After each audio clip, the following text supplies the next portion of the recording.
సామరస్య స్థాపన సెంటర్లు అని గీతాంబ అన్నారు. సమాజంలోని వివిధ రకాల వ్యక్తులు మధ్య నెలకొన్న వివాదాలను సామరస్యంగా శాంతిపూర్వకంగా పరిష్కరించినట్లయితే సమాజంలో శాంతి భద్రతలు విరజిల్లుతాయని, వీటి కోసం కమ్యూనిటీ మీడియేషన్ సెంటర్లు ఎంతగానో ఉపయుక్తమని వరంగల్ జిల్లా జడ్జి విబి నిర్మలా గీతాంబ అన్నారు. శనివారం వరంగల్లో 3 కమ్యూనిటీ మీడియేషన్ సెంటర్లను న్యాయమూర్తి ప్రారంభించారు. ఎల్బీ నగర్లో ముస్లిం కమ్యూనిటీ సెంటర్, బాపూజీ భవన్లో ఆల్ కమ్యూనిటీ మీడియేషన్ సెంటర్ మరియు పాపాయిపేట్ చెమన్లో వాసవి మీడియేషన్ సెంటర్లను ఆమె ప్రారంభించారు. ఈ సందర్భంగా న్యాయమూర్తి మాట్లాడుతూ, తెలంగాణ రాష్ట్ర న్యాయ సేవాధికార సంస్థ కార్యనిర్వాహక అధ్యక్షులు జస్టిస్ సుజోయ్ పాల్ ఆదేశాల మేరకు ఈ కమ్యూనిటీ మీడియేషన్ సెంటర్లను ఏర్పాటు చేస్తున్నట్లు తెలిపారు.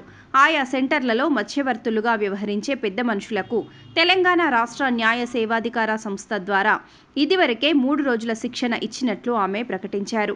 ఈ కమ్యూనిటీ మధ్యవర్తిత్వ కేంద్రాల్లో ఎవరైనా తమ సమస్యల పరిష్కారానికి దరఖాస్తు చేసుకోవచ్చని, ఇట్టివారికి ఉచితంగా సమస్యను పరిష్కరించే విధంగా ప్రయత్నిస్తారని అన్నారు.